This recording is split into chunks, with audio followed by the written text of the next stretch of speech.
वीरांगना इसीलिए है क्योंकि न्याय और अत्याचार के खिलाफ वो लड़ी है। उन्होंने हार नहीं मानी, उन्होंने जम के मुकाबला किया। उनसे हमें एक ये प्रेरणा मिली है कि कितना भी गलत हो, कितनी भी मुसीबतें क्यों ना आए, हमें उनसे लड़ना चाहिए और उनसे निकलने का सलूशन देखना चाहिए। हाँ, किसी की बेइज्जती हो रही है तो बेटी से हम कहते उसको बचाने की कोशिश करो। अच्छा, तो मैं तो यही कहना चाहूंगी सबसे कि जितनी मुसीबत आए कोई बात नहीं, उनसे लड़ो, जुड़ो और कभी भी हार मत मानो। शासन ऐसा हो चुका है कि वो पैसा फेंको तो भाई आप काम करेगी, पैसा नहीं है तो उसकी कोई सुनता भी नहीं है।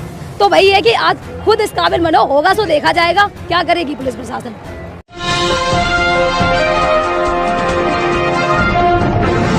साथियों नमस्कार, मैं हूं नीरज पटेल और आप देख रहे हैं नेशनल जनमत।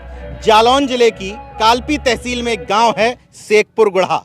इसी गांव से वीरांगना फूलन देवी ने जन्म लेकर के देश की संसद तक पहुंची थी।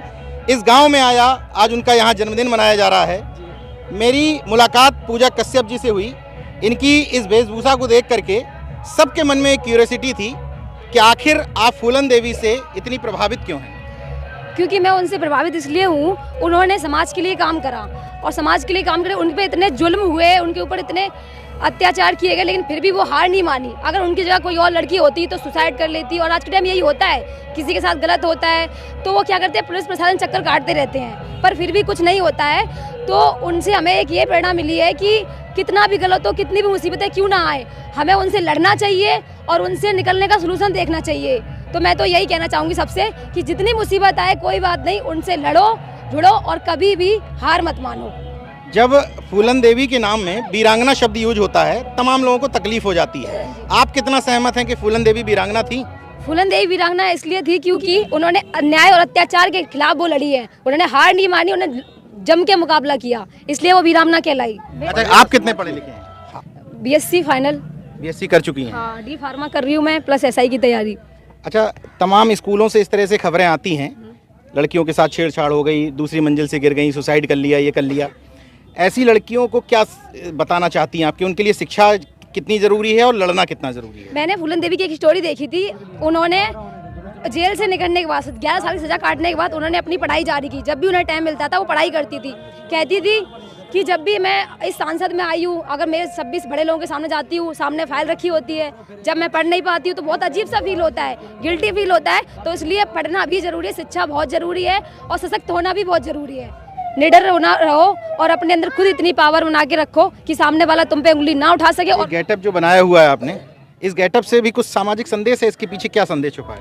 इसके पीछे संदेश यही है कि तो दूर से ही दिख जाता है कि हाँ भाई कोई खतरनाक इंसान आ रहा है या कोई इसके अंदर ऐसी पावर है भाई। अच्छा, काला कलर विरोध का होता है, विद्रोह का होता है, तो किससे विद्रोह है आपका? इसका विद्रोह है जो भ्रष्टाचार फैलाते हैं या जो गलत काम करते हैं, इसका विद्रोह मेरा उससे है। जब कहीं पर भी बलात्कार होता है, रेप की घटना सामने आती है तो फूलन देवी का नाम सामने आ जाता है, क्यों? क्योंकि आजकल जो लड़कियां हैं या तो वो दब जाती हैं, वो सोचती हैं कि नहीं हम करेंगे तो हमारी बदनामी होगी या ऐसा कुछ होगा, वो अपने परिवार की बेइज्जती होगी, लेकिन ऐसा नहीं करना चाहिए। फूलन देवी एक ऐसी महिला थी, कभी वो डरी नहीं और लड़ी समाज से कि भाई गलत उसके साथ हुआ है तो लड़ना भी उसे पड़ेगा। ऐसा नहीं है उसने पुलिस शासन के चक्कर नहीं काटे, बहुत चक्कर काटे, लेकिन आज के टाइम आपको ही पता है कि शासन ऐसा हो चुका है कि वो पैसा फेंको तो भाई आप काम करेगी, पैसा नहीं है तो उसकी कोई सुनता भी नहीं है। तो वही है कि आज खुद इस काबिल बनो, होगा तो देखा जाएगा क्या करेगी पुलिस प्रशासन। अच्छा, अभी आपने बताया कि आपके पिता और भाई सपोर्ट करते हैं इसमें, पिता साथ में है शायद, बेटी को सपोर्ट करते हैं पूरा? हाँ, किसी की बेइज्जती हो रही है तो बेटी से हम कहते उसको बचाने की कोशिश करो। अच्छा, हाँ। आपके अंदर प्रेरणा कहाँ से आई है इस तरह के माहौल में, जब लोग कहते हैं बेटियों को घरों में घुस जाओ, पढ़ाई लिखाई करो, कहाँ इस समाज के चक्कर में पड़ी हुई हो, आप बेटी को पढ़ा भी रहे हैं और सामाजिक भी बना रहे हैं? हाँ, ये तो बेटी का दिल है, कुछ भी कर सकती है भाई, करने दे रहे हैं लेकिन। हाँ। अच्छा, आप कितने पढ़े लिखे हैं? हम तो 5वीं तक पढ़े हैं। मैंने इनकी शिक्षा किसी वजह से पूछी।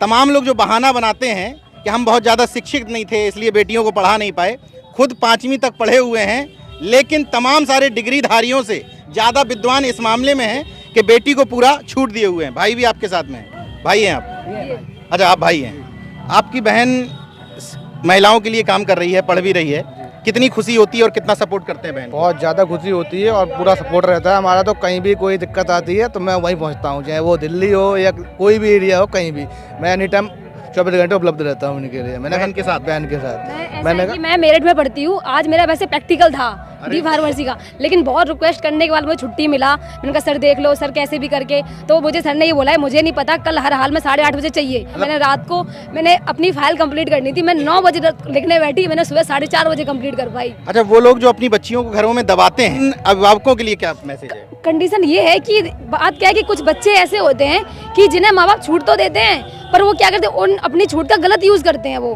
ठीक है, तो अगर हम अपने माँ बाप के अंदर ही विश्वास बना के चलेंगे कि हम ऐसा कोई कदम नहीं उठाएंगे, आप हमें छूट दीजिए, ठीक है, हम ऐसा कुछ नहीं करेंगे, तो माँ बाप भी कभी नहीं चाहते कि हमारे बच्चे आगे ना बढ़े या पढ़े ना लिखे ना। बस कुछ लोग समाज में ऐसा काम करते हैं जिसकी वजह से वो डर जाते हैं, इसलिए ही होता है। पूजा कश्यप और उनका पूरा परिवार इस बात के लिए नज़ीर है कि शिक्षा जरूरी है, लेकिन महिलाओं की, बच्चियों की जागरूकता भी उतनी ही ज़रूरी है।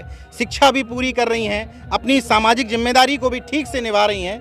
इस गेटअप को देखने के बाद हमें जो उम्मीद जगी थी, वो संदेश उन्होंने दिया है कि मणिपुर जैसी घटनाएं होंगी तो वीरांगना फूलन भी तैयार होंगी। देखते रहिए नेशनल जनमत, जागरूक और सजग बने रहिए। जय विज्ञान, जय संविधान।